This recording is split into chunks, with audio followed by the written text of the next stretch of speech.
limpahkanlah keberkatan terhadap usaha kami, ilhamkanlah dan fikiran dan pikiran kami, idea-idea yang berkeras. Semoga dengannya kami mampu mengangkat martabat diri, agama dan bangsa kami. Ya Allah, Ya Allah, Ya Rahim, kami harapkan juga dengan pertemuan ini agar dapat diperlukan hubungan keakraban dan persaudaraan kami, dimantapkan semangat perpaduan dan mahabbah di kalangan kami. Untuk itu, sejukkanlah hati-hati kami dengan tautan kasih lagi mesra, saling percaya lagi memahami, agar terhindar perasaan keji sahabat sendiri, iri hati, menyembunyikan diri, dan segala sifat mazmumah yang memusnahkan kebesaran kami.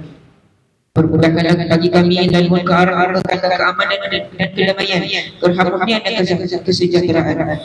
Ya Allah, limpahilah kami dengan nur hidayah-Mu agar kami dapat menjadi generasi yang mencintai agama dan menegakkan syariatnya, generasi yang mencintai bangsa dan memelihara kehormatannya, generasi yang mencintai negara dan mempertahankan kedaulatannya. Bantulah kami menjadi generasi yang cemerlang, gemilang lagi terbilang selaras dengan tuntunan syariat-Mu, ya Allah. Rabbana atina fid dunya hasanah wa fil akhirati hasanah wa qina azabannar. Sallallahu ala sayyidina Muhammad wa ala alihi wa sahbihi wasallam. Subhana rabbika rabbil izzati amma yasifun. Wassalamu ala mursalin walhamdulillahi rabbil alamin. Amin.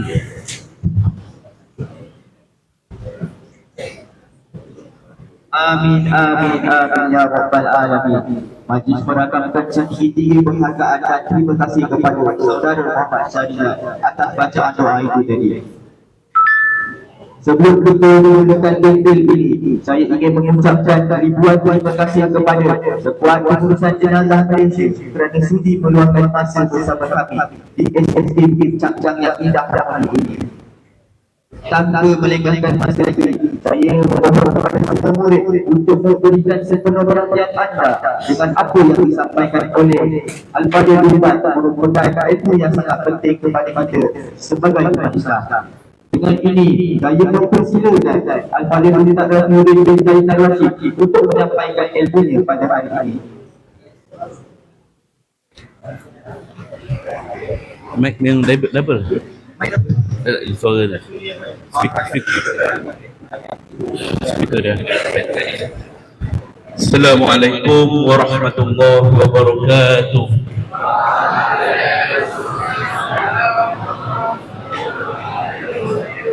Alhamdulillah rabbil alamin, wassalatu wassalamu ala asyrafil anbiya'i wal mursalin wa ala alihi wa sahbihi ajma'in. Asyhadu an la ilaha illallah wahdahu la syarika lah wa asyhadu anna Muhammadan abduhu wa rasuluh. Allahumma shalli ala Muhammad wa ala ali Muhammad. Rabbi shrah li sadri wa yassir li amri wahdamil lisani yafqahu qawli, amma ba'du. Terima kasih pada Ustaz ini yang saya hormati, guru-guru,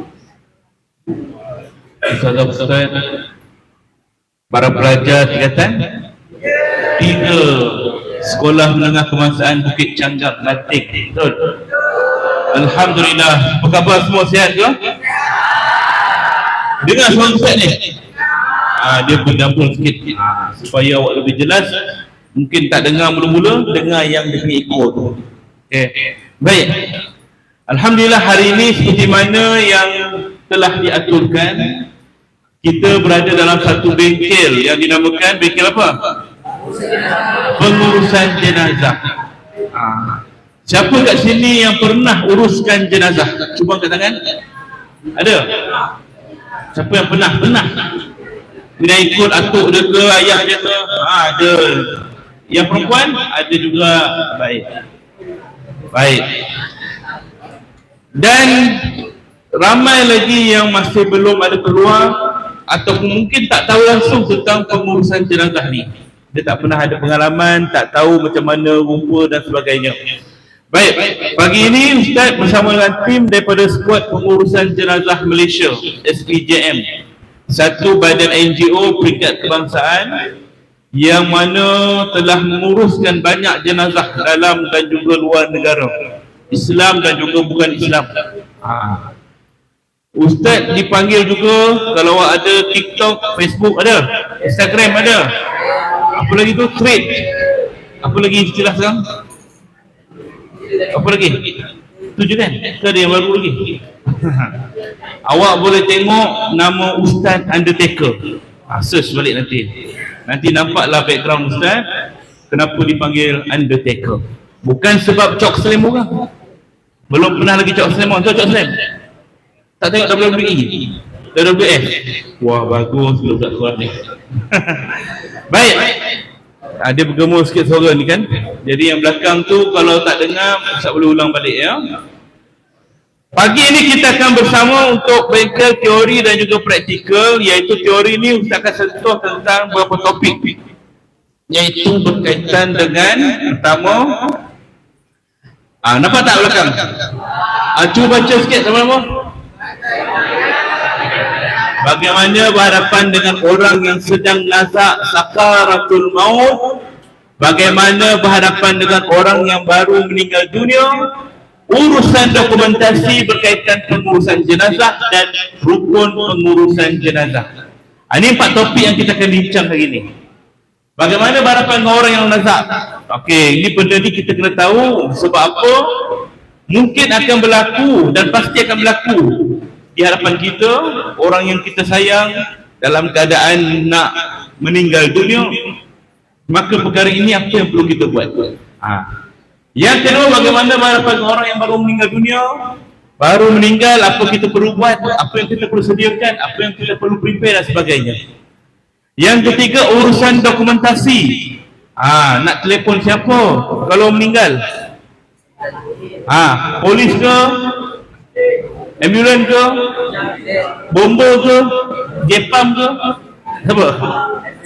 Ambulans, polis. Okey, baik, nanti kita akan tengok. Dan yang keempat, rukun pengurusan jenazah. Rukun pengurusan jenazah ada berapa? Ada berapa? Tunjuk tangan. Ada berapa? 5. Ada jawab 5. Lagi jawapan lain? Ada berapa rukun pengurusan jenazah? 4. Ada lagi jawapan lain? Rukun pengurusan jenazah ada 4 saja. Ustaz buat gini nak dengar. Apa dia 4 tu?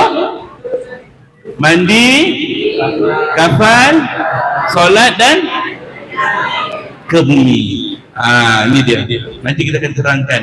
Ya, rukun jenazah ada 4 saja. Mandi, kafan, solat, ke bumi. Kalau 5 tu bukan rukun jenazah, tu rukun negara. Tahu. Baik. Yang pertama, bagaimana berhadapan dengan orang yang sedang nazak sakaratul maut? Macam mana keadaan orang nazak? Macam mana orang tengah nazak?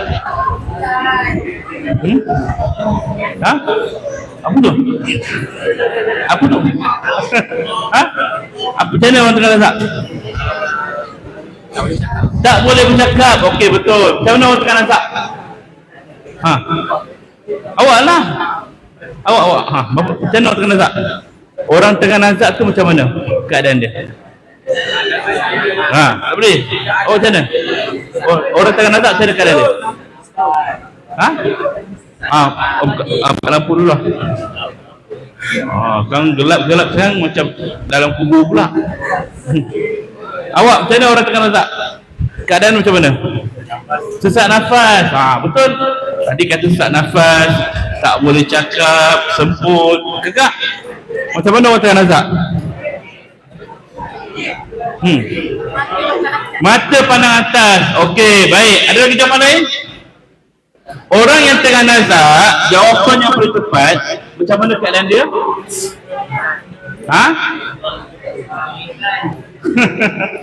Orang yang tengah nazak dalam keadaan terbaring. Pernah nampak orang nazak berdiri? Kau kenapa? Aku tengah nazak. Itu kan nazak, itu semput. Tapi betul lah jawapan awak. Tak boleh cakap, semput dan sebagainya. Okey? Tapi dia dalam posisi terbaring. Maka orang yang tengah baring itu, kita kena dekatkan mulut kita ke telinganya untuk membisikkan kalimah La ilaha illallah. Nak sebut La ilaha illallah saja ataupun Asyhadu an la ilaha illallah. wa asyhadu anna Muhammadar Rasulullah. Mana? La ilaha illallah ke yang syahadah panjang tadi? La ilaha illallah saja. Sebab Nabi kata, lakinu mautakum la ilaha illallah. Talqinkan kalimah la ilaha illallah kepada orang yang hampir meninggal dunia. Janganlah waktu pengaruh drama Melayu selalu sangat tengok cerita drama, sinetron, Samarinda, apa macam ni. Asal orang nak mati dia aja mengucap panjang. Orang tengah semput ni. Bang, ikut saya bang. Asyhadu an la ilaha illallah. Asyhadu an la ilaha illallah. Dia boleh ikut. Kadang-kadang tak sempat ajar, siap sambung lagi. Wa asyhadu anna Muhammadur Rasulullah. Aku bersaksi. Ni pembongak. Mana ada orang nak mati boleh mengucap panjang? Kadang-kadang cerita tu nak jadikan husnul khotimah, siap jari betul ni. Asyhadu an la ilaha illallah. Ini semua bohong. Mana ada orang nak mati mengucap panjang? Yang Nabi ajar pada kita kalimah yang ringkas. Sebab apa? Orang tengah nazak, dia tak mampu nak berkata, susah, perit. Kita bisikkan pada dia perlahan, la ilaha illallah. Cuba ikut.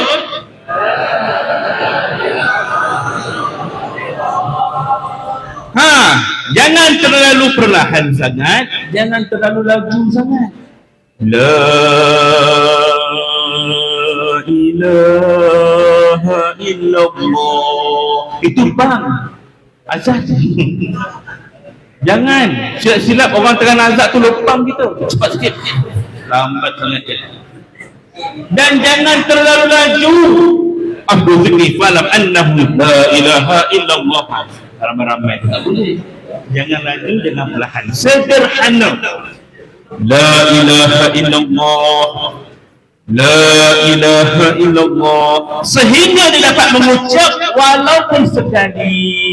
Dia dapat sebut perlahan je kita dengar. La ilaha illallah. Sekali dia dapat ucap, cukup. Jangan kita paksa dia lagi. Alhamdulillah bang, nak ambil tasbih teruskan. Tak boleh. Jangan bagi tasbih ke apa digital ke tak payah. Ya.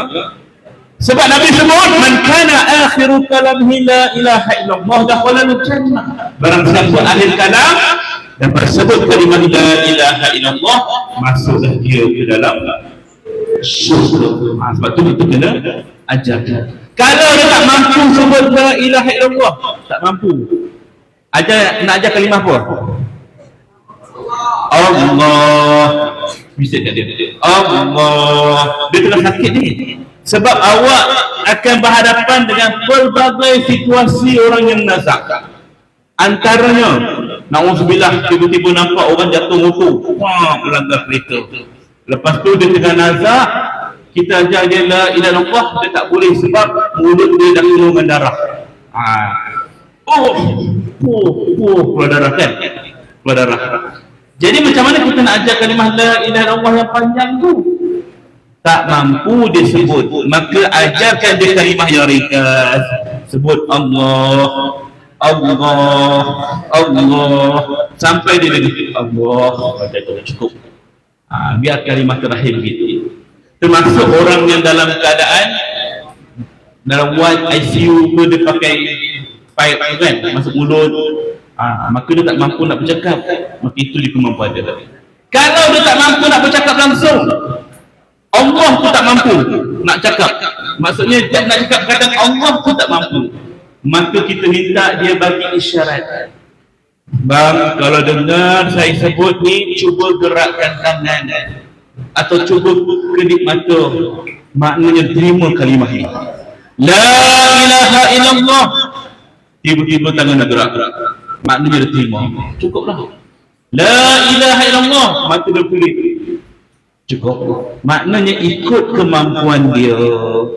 Dan sekiranya dia mati, kita tak dengar pun disebut kalimah la ilaha illallah, kalimah Allah pun tak dengar, isyarat tangan ke mata kelip ke apa-apa isyarat tak nampak, maka dia mati itu kita husnuzon, sangka baik.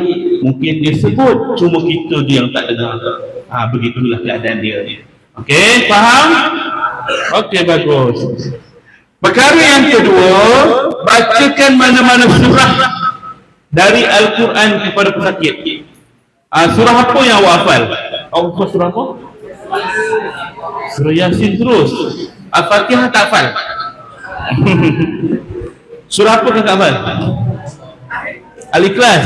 Betul? Surah apa hafal? Sebut jawab apa surah? Al-Kawthar boleh, Inna Toina boleh. Surah apa hafal? Al-Baqarah. Al-Qur'an, masya-Allah, banyak ya. Baik. Bang, surah apa bukan? Al-Quran ni surah apa? Awak apa surah apa? Wasyam, surah Asy-Syams. Apa saja surah yang awak hafal, yang awak tahu, baca. Ya.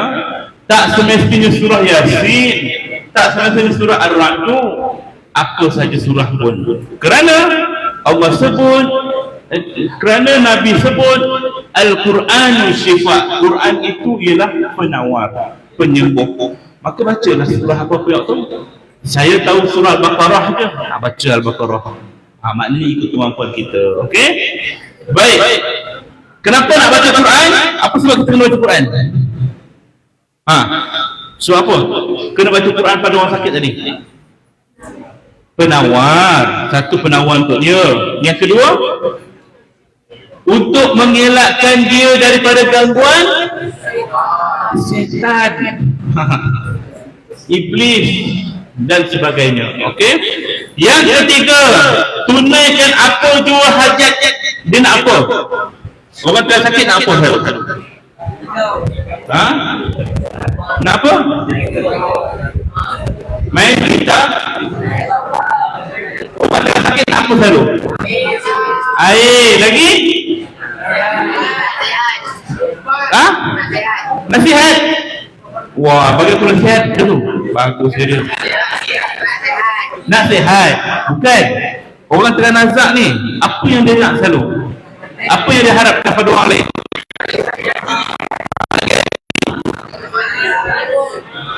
Orang yang tak sihat ni, orang tak sihat ni, dia minta air kadang-kadang, makanan, apa saja yang diminta kita bagi. Selagi kita mampu, kita bagi. Nak air, kita pun pergi dapur, ambil air koi. Nah, minum air ni. Dia pun minum air. Tengok air koi mana. Wih, action. Nak air, air apa nak? Nak air, dia tak cakap nak apa. Nak air, kita pun pergilah buat air teh. Dia tarik. Nah, minum teh. Tak nak. Weh, menirap kita ni. Kau nak apa sebenarnya ni? Marah dah ni. Nak air apa? Nak air. Kita pun pergilah buat air Ribena pula. Nah, minum Ribena. Tak nak. Air. Kau ni, orang sakit diuji dengan kesakitan. Kita yang menjaga orang sakit diuji dengan kesabaran. Sabar banyak-banyak. Dia kadang-kadang bercakap mengaku-ngaku. Nak air apa sekarang? Sabar bang, sabar. Aku nak cok slim dah ni. Sabar. Dalam keadaan begitu, kita kena banyak bersabar. Sabar. Kau ni banyak-banyak air kat dalam dunia ni, air Yahudi tu nak. Jangan carah apa-apa, jangan cakap apa-apa time tu. Bersabar. Kalau kita tak mampu nak tunaikan, kita cakap baik-baik. Minta maaf lah bang, nak minta air lain, minta lah kan. Tapi kalau minta air benda-benda gitu, Starbucks apa, tak maaf lah, saya tak boleh buat. Nanti kalau saya pergi kedai tu, orang ambil gambar viral. Jangan cakap begitu kat dia. Cakap perlahan, minta maaf, tak boleh, bagi air lain, minta air lain. Selagi mana kita boleh tunaikan hajat dia, tunaikan. Jika tak mampu, kita minta maaf, cakap baik-baik. Kenapa? Kenapa kena cakap baik-baik? Sebab ketika itu setan ada. Setan ni dia tunggu masa je nak hasut orang tengah mati ni. Nak mati dia kata, orang tu dah kecewa, Yang kita pula marah kat dia, lantaklah kau, macam-macam minta, kita mau pergi. Maka orang yang sakit ni bila dia kecewa, dia frust, maka dia akan menyebabkan dia rasa macam orang tak suka dia, benci dia. Syaitan pun datang dalam bentuk macam mana? Muka siapa? Mak ayah dia atau sesiapa saja orang yang dia sayang yang telah meninggal dunia. Dia datang, mak saya sakit mak, dia orang semua tak peduli saya nak air dia tak bagi. Mak tahu, mak datang daripada syurga nak bawa kau ni, jom kita pergi sekali. Mak, saya nak masuk syurga mak, mari. Kalau nak masuk syurga kau kena ikut cakap mak. Cakaplah apa-apa pun mak saya ikut. Keluarlah daripada Islam, kata dia. Masuklah agama Yahudi, masuklah agama Kristian. Dia akan cuba pujuk-pujuk sampai orang yang lemah iman ini akan ikut. Baiklah saya ikut mak, saya masuklah agama Kristian. Wa iyyazubillah min zalik. Kalau dia mati ketika itu, mati dalam keadaan kufur. Sebab itulah perkara ini jangan dibuat main. Orang yang tengah nazak, pastikan dia dapat sebut kalimah la ilaha illallah, tanda iman dia. Orang yang tengah nazak, kita bantu dia untuk pagar diri dia daripada syaitan dengan bacaan Al-Quran. Dan orang yang tengah nazak ini, cubalah kita berbaik-baik dengan dia. Kita pun nanti satu hari nanti akan melalui proses nazak. Kita pun akan mati. Entah macam manalah nasib kita kemudian hari nanti. Adakah kita berjaya atau tidak? Allahu a'lam. Baik. Perkara yang kedua. Cuba cek sikit apa topik itu? Bagaimana berhadapan dengan orang yang baru meninggal dunia? Okey. Orang yang baru meninggal dunia, kita hendaklah ucapkan Alhamdulillah.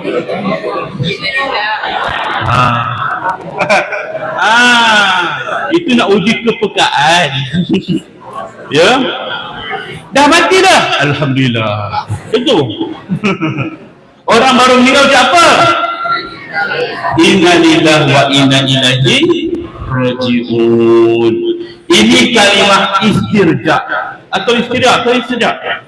Istirja apa? Tahu istirja? Tak tahu. Istirja apa istirja? Bersuci kan? Istirja musibah. Inna lillahi wa inna ilaihi raji'un adalah kalimah apabila kita berlaku musibah. Musibah macam mana? Musibah macam mana? Mati lagi, sakit lagi, kewalangan, kecewa, kehilangan barang, putus cinta. Boleh juga. Aku dah putus dengan dia, aku dah clash dengan dia rajul. Putus tu lah musibah tu kan. Baik, kalimah inna lillahi wa inna ilaihi raji'un ini adalah kalimah musibah untuk semua orang. Baik orang Islam ataupun bukan Islam. Kalau awak ada kawan, nama kawan awak Ramah Sami telah meninggal dunia pagi tadi, maka ramai yang orang hantar WhatsApp dekat dia, komen Facebook, tulis RIP, semua RIP. RIP apa? Rest in peace.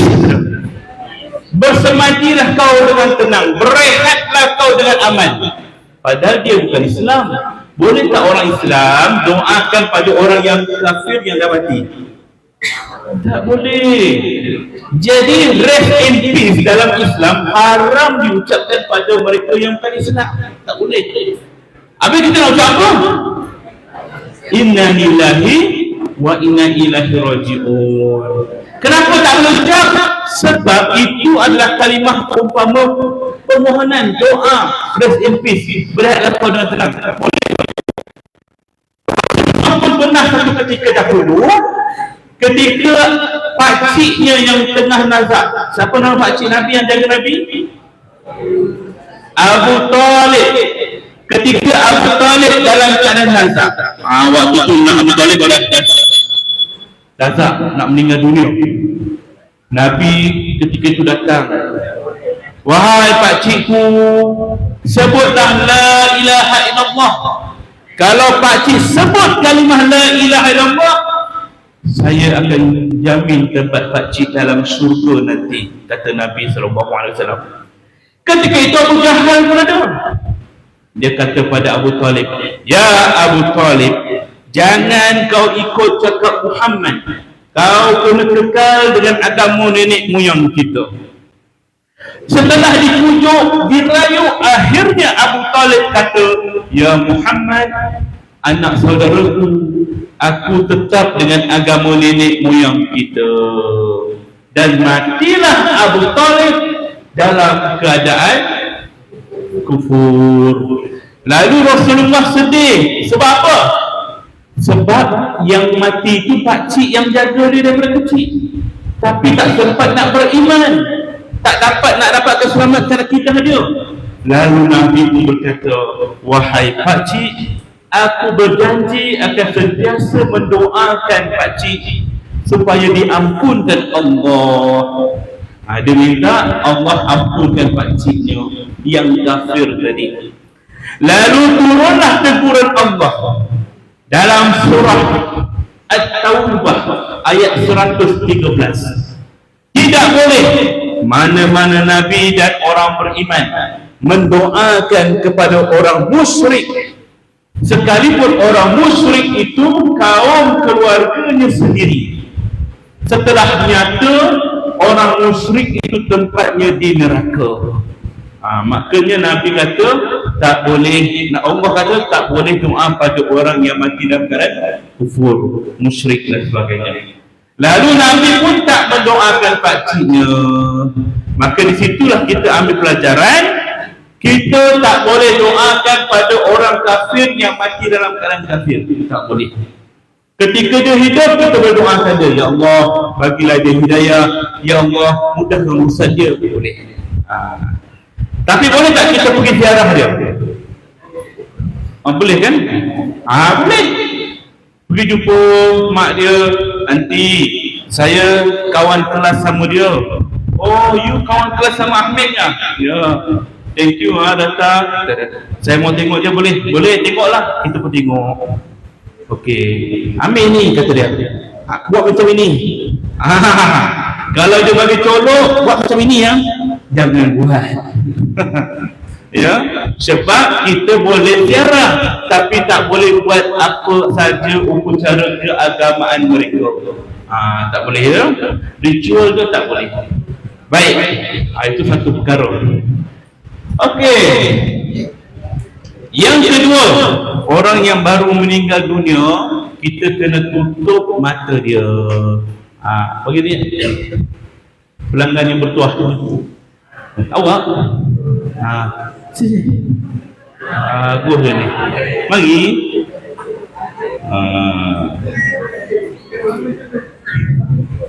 Jaga. Siapa nama? Rizki. Memang rezeki awak ini. Okey, Rizki. Pilih dalam kalangan ni siapa seorang lagi? Hakim. Mari sini Hakim. Mana Hakim? Oh ni Hakim. Okey, mari. Alhamdulillah rezeki Hakim begini. Okey Hakim. Okey. Hakim, katakanlah Rizki, katakanlah Hakim ni baru meninggal. InsyaAllah panjang umur dia. Ya. Macam mana awak nak tutup mata dia kalau mata dia terbuka? Macam mana nak tutup mata dia kalau mata dia terbuka? Buatlah kat dia. Kat awak buat apa?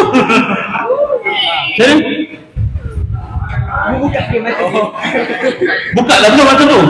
Dah. Dah. Kalau terbuka lagi, macam nak buat? Baik. Kita cuba tutup mata dia. Tutup mata dia guna tangan. Sekiranya mata dia masih terbuka ataupun susah nak tutup, kita guna apa?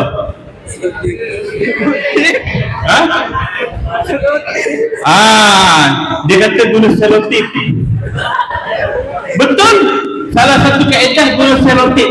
Ambil selotip kertas, selotip paper tu, daripada kelopak mata dia ni, tarik sampai ke bawah. Itu kaedah. Ya. Ingat selotip kertas. Bukan tak boleh guna double tape.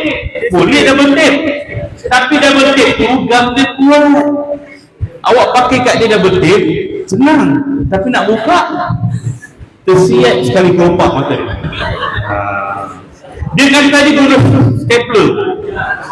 Stapler boleh ke? Dah lah, stapler guna stapler pen. Tang. Jangan zalim kat layar. Tak boleh guna selotip. Kita cuba cari batu. Batu kecil tepi jalan tu. Batu-batu tu ambil, basuh batu tu, letak kat mata dia. Tujuannya nak beratkan kelopak mata. Ingat batu. Jangan guna bata. Dia guna bata, gini letak. Itu tenggelam mata dia nanti. Kalau tak guna batu, guna shilling 50 sen. 50 sen yang lama ni, bukan yang emas tu. Ambil, letak kat mata dia, tujuannya nak beratkan kelopak mata. Tu kaedah dia. Ingat berapa sen? 50 sen. Siapa yang tulis nota, pastikan tulis 50 sen. Jangan lupa sen. Takut bila berlaku kematian, dia jadi blank, jadi blur. Dia tulis pula 50 je. Dia tengok nota balik, tutup mata mayat dengan 50 apa dia letak sehelai RM50 sini, sehelai RM20 sini. Itu bukan menutup, itu membuka mata lagi. Okey. Baik, itu kaedah dia. Alright. Ada satu kaedah lagi. Kaedah ini kita orang Islam tak pakai, tapi orang bukan Islam pakai. Dia guna apa? Guna apa? Dia guna gam uhu. Dia titik macam air muka. Memang tak akan terbuka selamanya. Lepas tu mulut ni dia gam. Tak payah ikat dagu dia. Terus senyum je. Okay, terima kasih. Itu untuk dia. Baik. Ustaz pernah jumpa satu mayat orang Cina. Ketika tu masa tu Ustaz bertugas kat sebuah hospital. Jenazah tu dibawa keluar dalam keadaan dalam keranda. Kan keranda orang Islam ada cermin kat muka tu. Jadi Ustaz pun tengok muka Cina tu tersenyum. Ustaz pun pelik. Ayah, ada Allah. Kenapa ni orang Husnul Khotimah ke?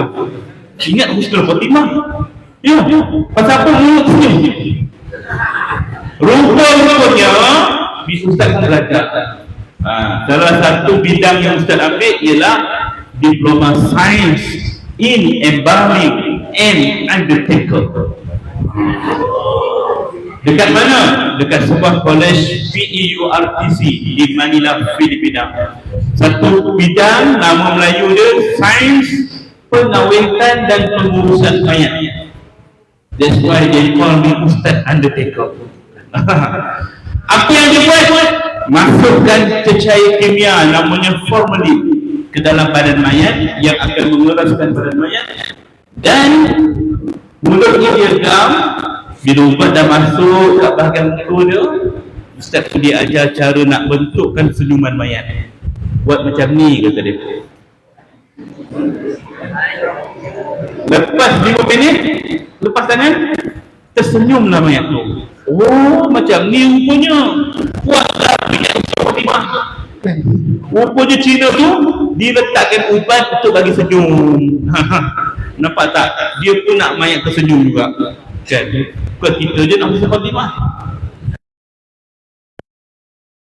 Embalming, pengawetan mayat. Boleh buka video? Okey, saya buka satu video. Video ini ialah video simulasi ketika mana Ustaz ditemuduga oleh satu wartawan daripada Astro Awani. Dia kata nak tengok video Ustaz mengawet mayat. Saya kata boleh. Lepas tu dia nak copy video tu, nak tayang ke Astro. Sorry, tak boleh. So dia buatlah simulasi. Ini gambar dia. Bagaimana?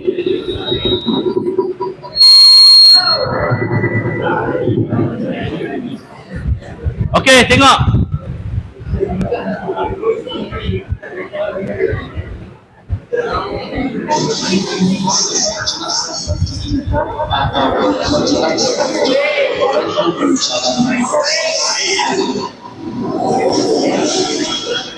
Mereka ini akan melakukan proses itu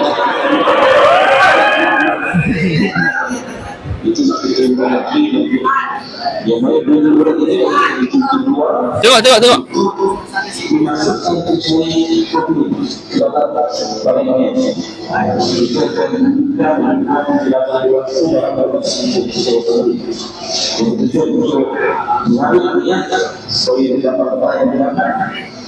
juga mengucapkan tapi itu bisa umat masuk itu masuk tapi dia tidak menjawab ini kembali kepada kita ini aku sebagai dia dia untuk kita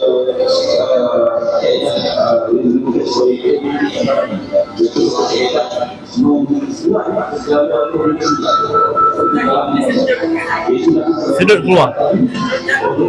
Buang.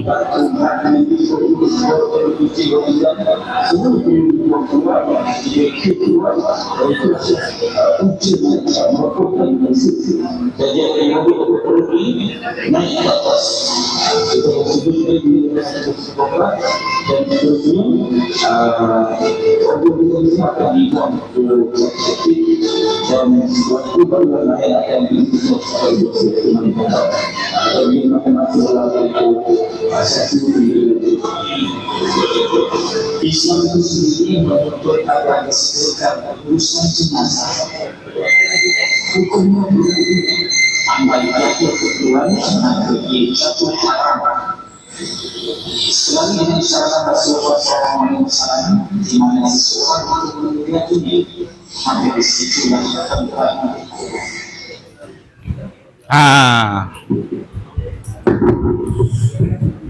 Siapa pernah tengok video ni? Ada? Tak pernah? Okey. Nanti kalau awak nak tengok lagi, tunjuk kat mak ayah awak, video ni penting. Ustaz ada pin dekat Ustaz punya TikTok. Cari Ustaz Undertaker, nombor 1 pin video ni. Sebab apa Ustaz kata kena tunjuk?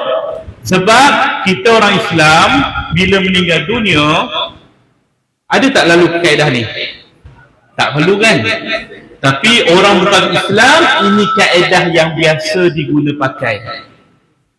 Masalah sekarang ni ialah jika orang Islam itu meninggal dunia di luar negara. Contohnya orang Malaysia meninggal di luar negara, dia pergi Switzerland bercuti, meninggal dunia, family kata saya nak bawa balik jenazah ni, maka proses nak bawa balik itu perlu melalui kaedah embalming, pengawitan mayat. Apa yang dibuat? Iaitu dengan cara membuang darah dalam badan mayat yang ada 4-5 liter. Orang dewasa ada 4 hingga 5 liter darah dibuang.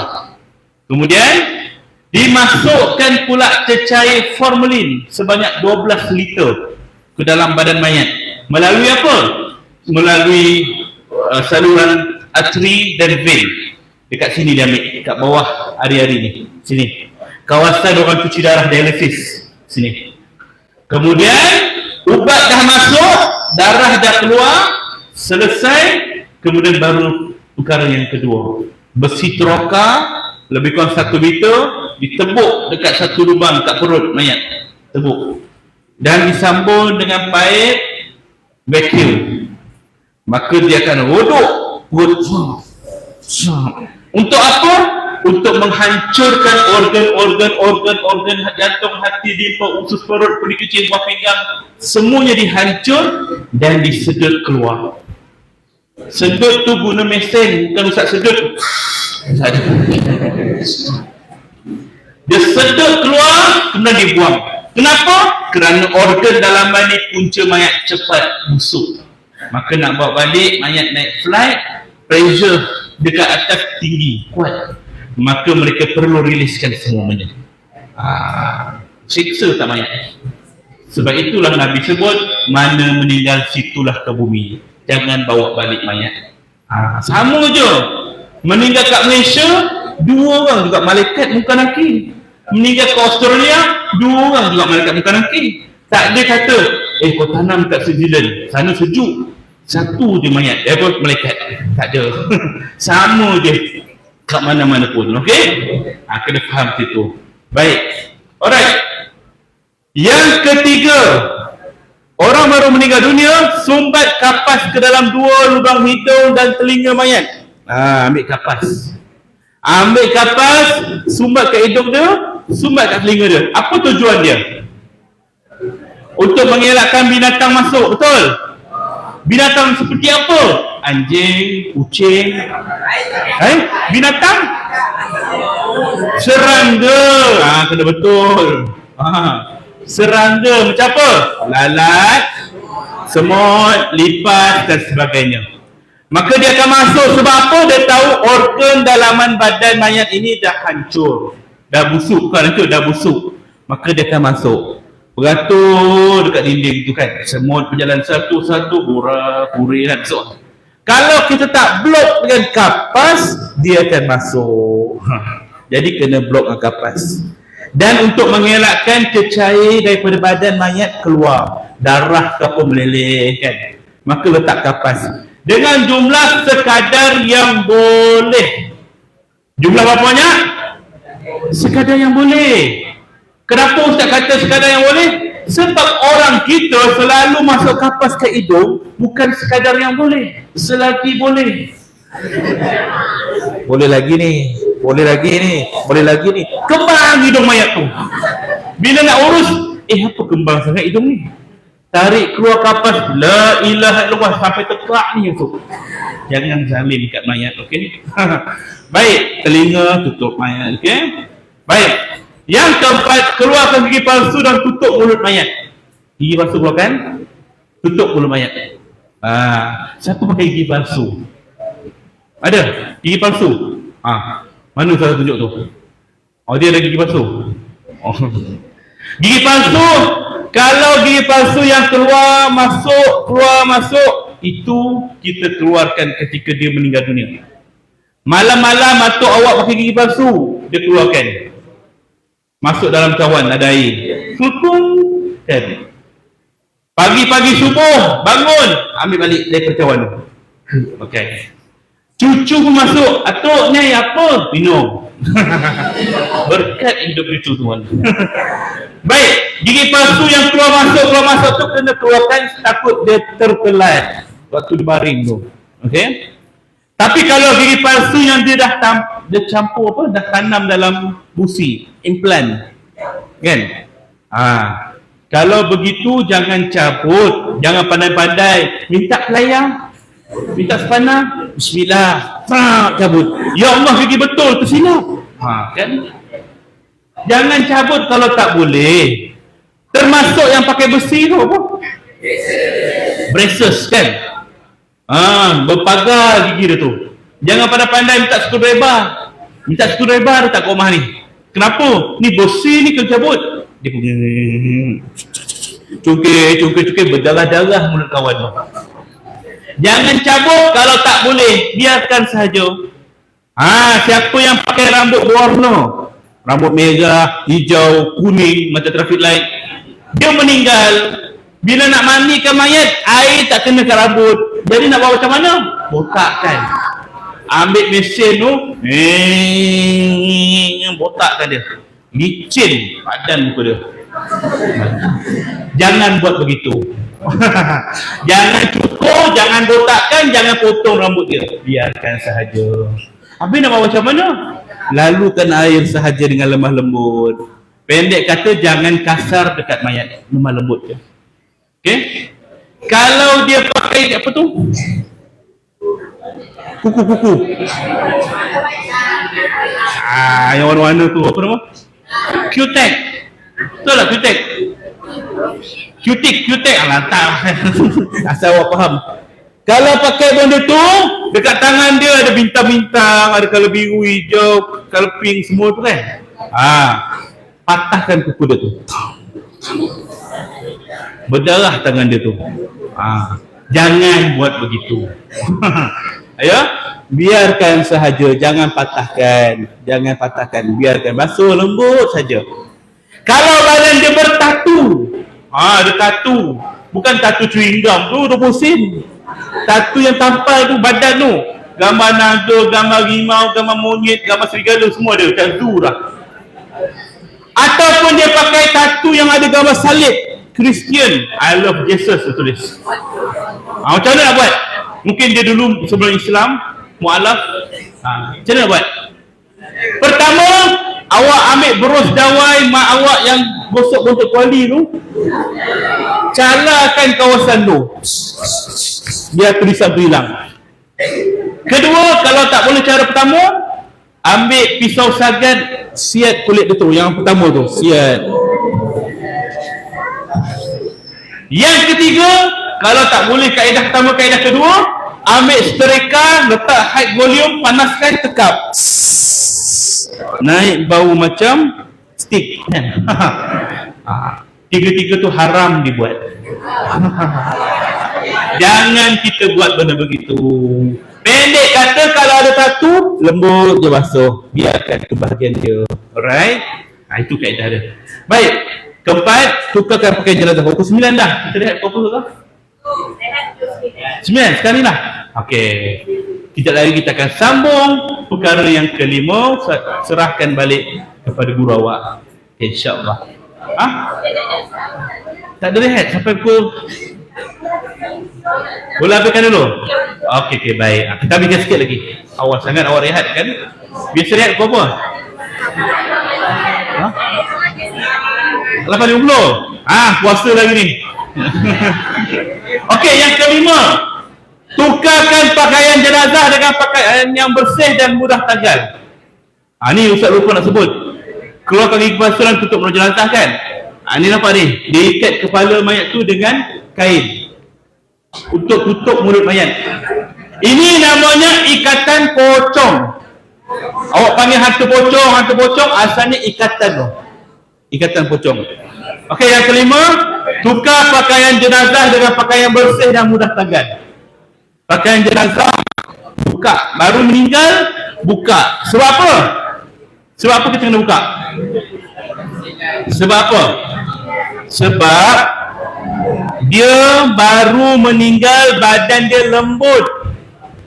Kalau dah 5 jam, badan dia keras. Bila keras, susah nak buka time tu.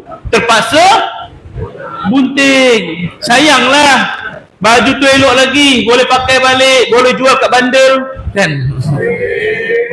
Jadi baik kita manfaatkan, buka baik-baik. Tukarkan dengan pakaian yang bersih, yang menutup aurat, terutamanya orang perempuan. Jangan dibiarkan rambut tu begitu je mayat tu. Ustaz tengok mayat tu, kenapa tak pakaikan tudung kat mayat ni? Aku jawab dia, tak apalah Ustaz, arwah ni dulu free hair. Semua orang tahu rambut dia macam mana. Bukan isu free hair, tapi tanggungjawab kita, fardu kifayah. Kalau kita dedahkan aurat dia, kita yang berdosa. Baik, yang keenam, kiam tangan mayat dan sendi-sendi dia. Ada 3 ikatan. Mana ikatan dia? Ada 3 ikatan mayat. Okey. Yang pertama, yang kat ni. Mohon, sini. Mohon. Bagi. Tanda-tanda nazak tu ada pada dia. Nama siapa? Irfan Khairi ke apa? Bukan. Okey. Baik, Irfan. Macam mana kita nak ikat mayat yang baru meninggal dunia? Pertama, kiamkan tangan dia. Macam ni kiam? Okey. Kiam. Kalau setiap kali kita kiam, tangan dia jatuh, maka kita perlu ikat supaya dia tak jatuh. Ikatan pertama dekat tangan. Ikatan yang kedua dekat mana? Lutut dia. Luruskan lutut. Ikat 2 lutut dia ni supaya tetap lurus, straight. Dan yang ketiga, ikat dekat jari kaki dia supaya tetap tegak macam ni. 3 ikatan. Pertama kat mana? Tangan. Yang kedua, lutut. Yang ketiga, ini sebelum mandi dan kafan. Baru meninggal kita buat begini. Okey, boleh? Boleh Ustaz ada pengalaman ketika mana berhadapan dengan mayat yang tak boleh nak luruskan macam ni. Dia dah meninggal 2 hari, ya, dah 2 hari meninggal. Tangan dia begini.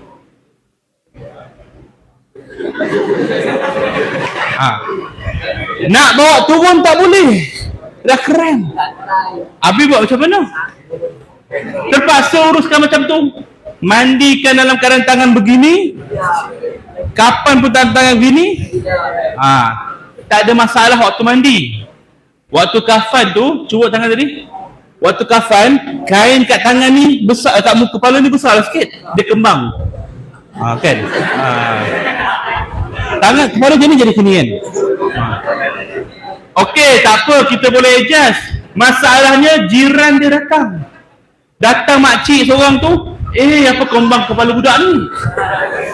Dia kata kembang sangat kepala budak ni. Makcik tu kan kepala tangan tu. Oh, astagfirullah, mulut jahat kata dia. Tahu dia mulut jahat Jadi kalau tangan dia begitu tak mampu kita luruskan, biarkan saja. Buat semampu kita. Terima kasih Irfan. Okey. Ada satu lagi kes, orang tua meninggal dunia lama dah. Cerita ni. Dia meninggal dunia malam. Umur 90 tahun.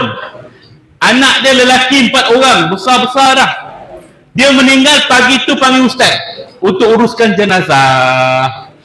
Waktu nak uruskan jenazah tu, kita pun angkat ustaz buka kain yang menutup badan dia, tengok masih dalam keadaan berpakaian, pakai baju t-shirt, kain pelikat, ada pampers lagi. Maknanya anak dia tak buat apa-apa pun. Jadi apa berlaku? Ustaz berkata, kenapa tak buat semalam? Kami tak tahu ustaz, kata dia. Okey, tak apalah. Terpaksa gunting baju dia, cuci najis dia semua, pampers semua. Waktu nak qiyam, tangan dia tak boleh begini. Pasal apa? Dah keras. Ustaz kata pada anak dia, bang, arwah ni nanti tangan tak boleh begini. Tangan dia akan begini nanti waktu kapan. Dia kata, buatlah ikut apa yang Ustaz tahu. Kata anak dia. Anak 4 orang lelaki. Tapi salah seorang tu, dia rasa macam tak puas hati. Ustaz, ayah ni biarlah tangan dia begini. Macam mana jenazah yang lain, dia nak begini. Okey, tak ada masalah. Kan? Cuma saya tak boleh buat. Tangan dia keras. Tak apa, biar saya buat, kata dia. Biar saya buat. Saya boleh guna minyak. Kenapa abang tak buat semalam? Saya lupa, kata dia. Dia pun ambil minyak, dia urut tangan bapak dia tu, dia terai satu. Bang, kalau tak boleh jangan paksa. Boleh ustaz. Abang-abang yang lain semua tengok. Dia kata, oh boleh ke ni? Boleh. Yang kedua, tadi risaunya kita kan. Kali ketiga, tam! Terdengar bunyi patah longgar tengah bapak dia. Tergamam semua orang. Dan semua mata memandang kepada ustaz. Apa salah aku? Dia yang buat. Dan semua muka terkejut. Dan orang pun tanya, ustaz, patah ke tu? Dia bagi soalan kipat. Tanyalah adik dia. Dia yang buat. Semua muka-muka merah semua. Yang adik dia yang buat ni muka pucat. Lagi pucat daripada bapak dia. Menggeletar macam ni, apalah salah aku ni, dosa aku ni kan. Dah kecoh dia, ustaz, patah ke tu, patah ke tu. Dah sabar-sabar, relax, tenang, semua tenang, biar saya cek. Ustaz pun cek tangan dia, cek kan. Risau ni kan. Masa tu dalam keluar tak fikir apalah aku nak jawab ni. Semua dah keluar dah ni. Usul fiqh, kawan fiqh, semualah benda tak ada jawapan ni. Quran, surah tak tu. Ustaz, patah ke tu? Alhamdulillah, saya dah cek, tak patah pun. Tak patah, kami dengar bunyi kuat, perap tadi. Bang, kadang-kadang otot kita ni berbunyi perap. Kan kita boleh otot ni berbunyi, itu bunyi otot bang. Ustaz cuba kawal situasi. Rupanya abang dia tak puas hati. Nasib baik, dia pernah ada dia. Nasib baik tak patah. Kalau patah, aku patahkan tangan kau. Abang dia marah adik dia. Dalam hati kecil Ustaz berkata, nasib baik aku tipu. Memang patah pun. Sampai hari ni dia tak tahu cerita sebenar. Kalaulah cerita ni sampai pada dia, Ustaz tahu nak cari siapa. Ni mesti budak Bukit Canggang ni. Okey. Jadi apa saja keadaan mayat, kita ikutlah kemampuan dia. Jangan dipaksa. Ada satu mayat tu lagi rare. Ustaz suka cerita bab ni. Dia meninggal dalam keadaan duduk bersila sawak ni. Orang tua tu mati dekat Terengganu, meninggal dalam keadaan bersila, duduk. Nak baring tak boleh. Tim ustaz kat Terengganu call, minta pendapat, ustaz, tolong bagi nasihat macam mana kami nak uruskan mayat ni. Dia tak boleh baring, ustaz. Ustaz kata ikutlah kemampuan dia. Kemudian petang tu dia telefon, ustaz, mayat tadi kami dah ke bumi. Awak buat macam mana?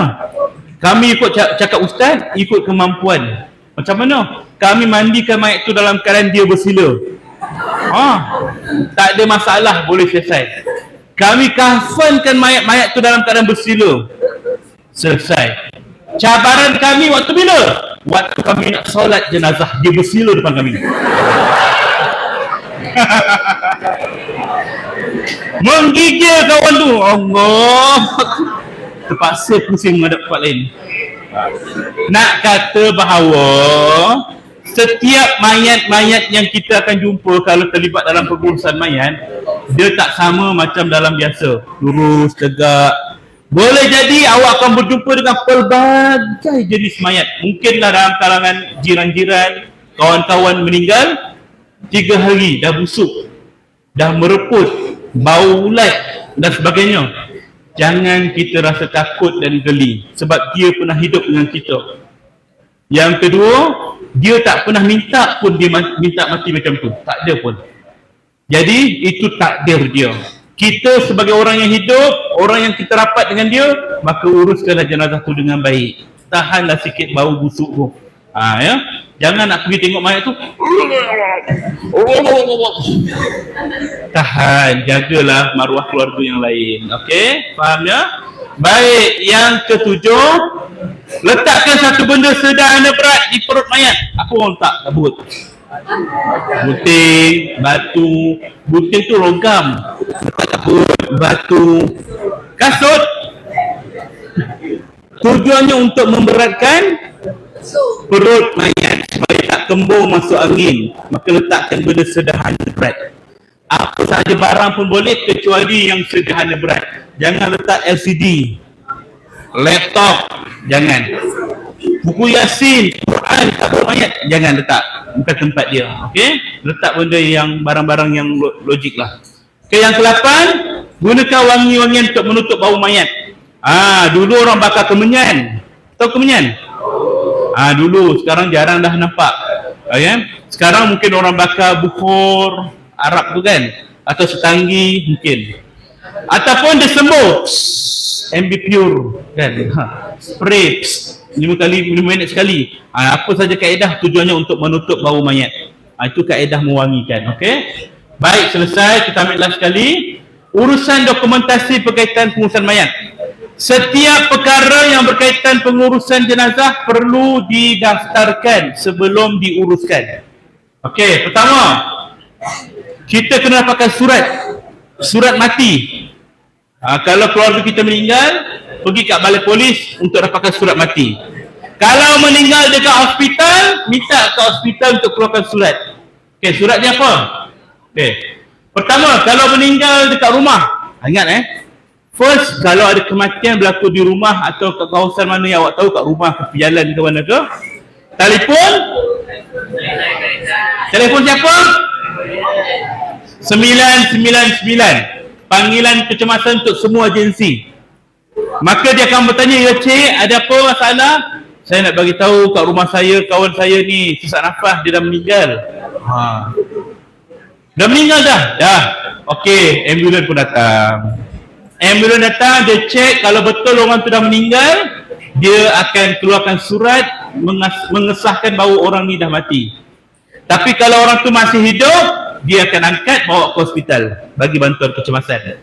Okey. Lepas tu, bila dah dapat surat, waris perlu segera buat laporan polis di balai berdekatan. Pergi kat balai berdekatan. Dan bawa 4 dokumen ni. Apa dia tu? Pertama, surat pengesahan kematian. Siapa yang sahkan kematian? Ambulans tadi. Okey, bawa. Kedua, IC, si mati. Ketiga, IC kita nak buat laporan.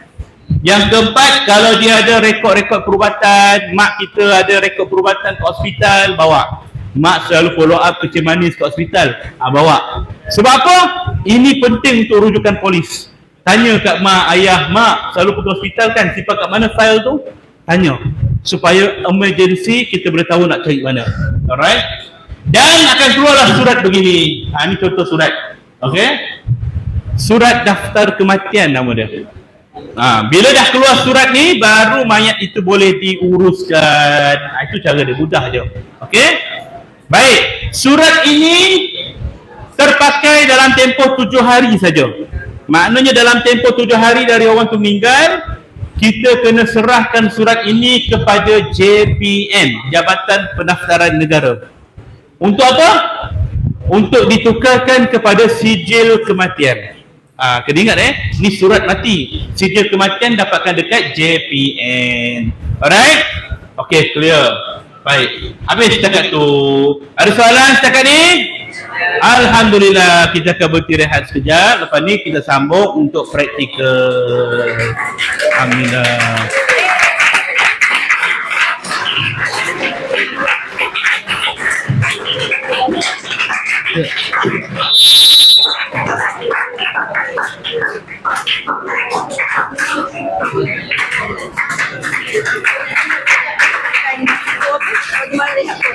Ikut sekolah lah apa? Boleh.